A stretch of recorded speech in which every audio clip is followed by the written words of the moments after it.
High, কেমন আছো সবাই এই ঠান্ডায়? কার এলাকায় কেমন ঠান্ডা পড়েছে অবশ্যই আমাকে কমেন্ট করে জানিও কেমন? আমার এদিকে তো খুব ঠান্ডা আর আমার ঠান্ডায় না খুব কষ্ট হয়। যাই হোক, আজ আবার একটি নতুন রেসিপি নিয়ে এসেছি। মোচা। মোচাগুলোকে সুন্দর করে ছাড়িয়ে নিয়েছি। মোচার ভেতরে যে ফুল থাকে এবং যে শীষটা থাকে ওগুলো ছাড়িয়ে নিয়েছি। আর কিছু ছোট চিংড়ি ছাড়িয়ে নিচ্ছি। মোচাগুলোকে ছোট ছোট করে কেটে নেব। দেখো এরকম করে মোচাগুলোকে কেটে নিচ্ছি। সব মোচা আমি কেটে নিয়েছি এইভাবে এবং কড়াইতে দিয়ে দিচ্ছি তেল, সর্ষের তেল, দিয়ে দিলাম একটু হলুদ, একটু লবণ। হলুদ লবণ দিয়ে একটু নাড়িয়ে নিচ্ছি।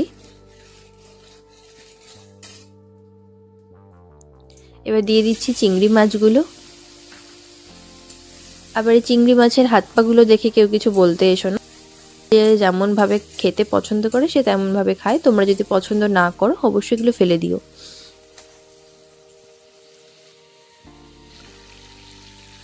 দিয়ে দিচ্ছি গোটা জিরে এবং শুকনো লঙ্কা ফোড়ন।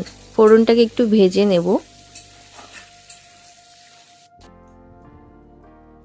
দিয়ে দিচ্ছি আদা, জিরে এবং ধনে পেস্ট। আমি পেস্ট আগেই করে রেখেছি।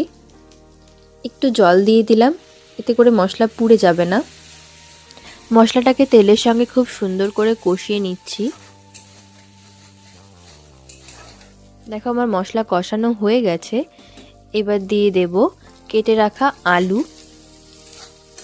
আলু দিয়ে মশলার সঙ্গে একটু ভেজে নেব।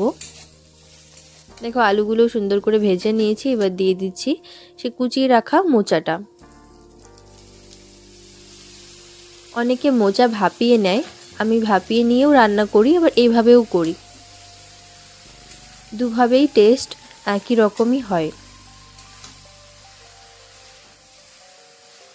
অনেকে এইভাবে পছন্দ করে না, তারা ভাপিয়ে নিয়ে করে। ভাপিয়ে নিয়েও করতে পারো, কোনো অসুবিধা নেই।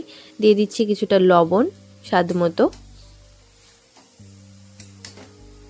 লবণ দিয়ে ভালো করে মিশিয়ে নিয়ে দিয়ে দিচ্ছি জল। আমি হলুদ যেহেতু আগেই দিয়েছি তার জন্য আবার দিলাম না। দিয়ে দিলাম কাঁচা বাদাম এবং কাঁচা ছোলা। দিয়ে 10 মিনিট মতো ঢেকে দেব, যাতে করে মোচা এবং আলুটা সেদ্ধ হয়ে যায় ভালো করে। মোচা এবং আলু সেদ্ধ হয়ে গেছে। এবার দিয়ে দিচ্ছি চিংড়ি মাছ। চিংড়ি মাছ দিয়ে এবার ভাজা করে নেব।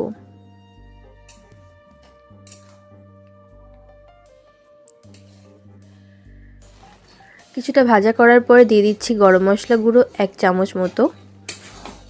এবার দিয়ে এই যেটুকু জল বাকি আছে এটুকু শুকিয়ে নেব পুরোপুরি। শুকনো শুকনো ভাজা করব। দেখো ভাজা হয়ে গেছে, দেখে কতটা সুন্দর, কতটা লোভনীয় লাগছে। তোমরা কে কে মোচা খাও অবশ্যই কমেন্ট করে জানিও। সবাই খুব ভালো থেকো, সুস্থ থেকো। আজ এই পর্যন্তই, বাই।